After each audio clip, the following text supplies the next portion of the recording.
Hello everyone. तो आज हम लोग डिस्कस करने वाले हैं केजीएफ के बारे में। केजीएफ मूवी के बारे में बात नहीं कर रहे हैं, रॉकी भाई के बारे में बात नहीं कर रहे हैं। केजीएफ का मतलब है कोलर गोल्डफील्ड, उसके बारे में बात कर रहे हैं क्योंकि उसने रिसेंटली बहुत ही फैसिनेटिंग न्यूज़ शेयर किया है और वो बहुत बड़ा इम्पैक्ट क्रिएट कर सकता है इंडिया की एनर्जी स्टोरेज डिपार्टमेंट या एनर्जी स्टोरेज सेक्टर के अंदर। तो आज हम लोग डिस्कस करने वाला है केजीएफ के बारे में। केजीएफ मूवी नहीं, केजीएफ कोलर गोल्डफील्ड, जो कि एक टाइम पे उसने करीब इंडिया के अंदर जितना भी गोल्ड था उसका 95% गोल्ड उसी से एक्सट्रैक्ट होता था। अब धीरे धीरे क्या हुआ कि माइनिंग ऑपरेशन जो होते हैं वो जनरली बहुत ज़्यादा कॉस्ट करते हैं। इसकी वजह से जो कोलर गोल्डफील्ड था उसकी ऑपरेशंस को शट डाउन करना पड़ा।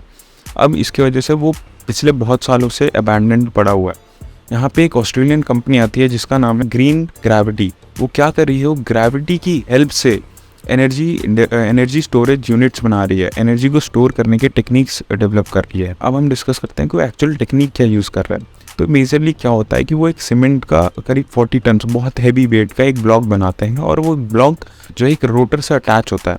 जनरली आप जब भी इस फिनोमेना को अगर आप साइंटिफिकली जानना चाहते हैं तो इसको कहते हैं ग्रेविटेशनल पोटेंशियल एनर्जी। इसका इस्तेमाल करके वो लोग एनर्जी को जनरेट कर रहे हैं। अब कैसे कर रहे हैं, तो एक 40 टन का आप सीमेंटेड ब्लॉक ले लो और उसको आप अगर किसी भी हाइट से ड्रॉप करोगे और उसको एक केबल अटैच कर दोगे रोटर के साथ, तो जो रोटर है वो जब वो ब्लॉक नीचे गिरेगा तो रोटर मूव करेगा और उसके अंदर अगर आप उसको मैग्नेटिक फील्ड से अगर लिंक कर दोगे तो चेंज ऑफ मैग्नेटिक फील्ड की वजह से जो है एनर्जी डेवलप होगी। बहुत ज़्यादा एक साइफाई हो गया बट सिंपल है। अगर अब क्या हो रहा है कि इसकी सबसे बड़ी रिक्वायरमेंट होती है कि आपको बहुत ही बड़ा, जितना ज़्यादा आपका जो माइन है वो जितना ज़्यादा लंबा होगा, जितना ज़्यादा डीप होगा और जितना ज़्यादा ब्रॉड होगा उतनी ज़्यादा एनर्जी जनरेट होगी।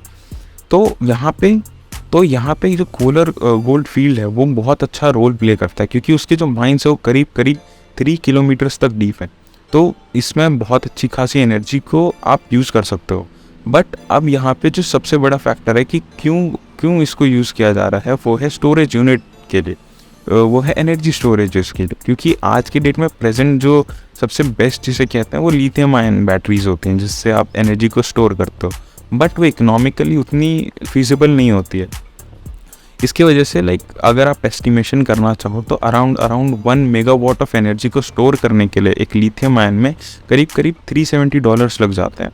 और लिथियम आयन बैटरी की उतनी ज़्यादा भी शेल्फ लाइफ नहीं होती है कि उसको आप मैक्स टू मैक्स वो 5 ईयर्स तक चलता है, उसके बाद फिर आपको उस बैटरी को चेंज करना पड़ता है। कंपैरिजन टू दिस टेक्नोलॉजी या फिर दिस मेथड ये करीब अप टू 50 ईयर्स तक ये वर्किंग में रह सकता है। और अगर आप इसकी एस्टिमेटेड कॉस्ट, क्योंकि अभी प्रैक्टिकली ये हो नहीं रहा है, बट एस्टिमेटेड कॉस्ट अगर मान के चलो तो कम्स आउट टू बी $170 पर मेगावाट आवर ऑफ एनर्जी।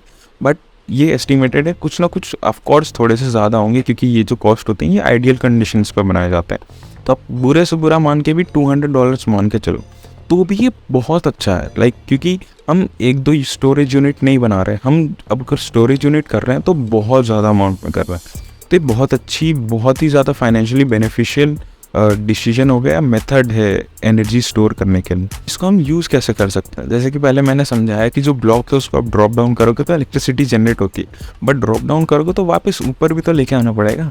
उसमें आप कैसे यूज़ करोगे, उसको वापस यूज़ करने के लिए आप सोलर प्लांट्स, विंड मिल्स, इनका यूज़ ऑफ कर सकते हो क्योंकि एक रिन्यूएबल सोर्स ऑफ एनर्जी होते हैं। तो आप उनको अटैच कर सकते हो और इलेक्ट्रिसिटी की वजह से उसको वापस ऊपर ला सकते हो। तो एक स्टैटिक पे है तो एक स्टोरेज है। जैसी मान लो कि रात हो गई, अब इलेक्ट्रिसिटी नहीं है, तो जो ब्लॉक है वो नीचे जाते जाएगा, रोटर घूमेगा और इलेक्ट्रिसिटी जनरेट करेगा। तो जब हवा नहीं चल रही है, जब रात हो रखी है, तो उस टाइम पे आप कैसे उस टाइम पे वो बहुत अच्छे से एनर्जी जनरेट कर सकता है। तो ये जो है ये इसका सबसे बड़ा प्लस पॉइंट। बट जब सबसे बड़ा ड्रॉबैक ये है कि स्मॉल फॉर्म फैक्टर में उतने अच्छे रिजल्ट नहीं दे पाता और ये पोर्टेबल नहीं है। जो कि लिथियम आयन बैटरी को आप पोर्टेबल कर सकते हो, आप कार के अंदर डाल सकते हो क्योंकि वो केमिकल्स है। केमिकल्स को आप किसी भी शेप के अंदर रिजॉल्व कर सकते हो, किसी भी स्ट्रक्चर के अंदर आप रिजॉल्व कर सकते हो। बट ये एक सेट स्ट्रक्चर है जो कि आप किसी के अंदर भी नहीं डाल सकते।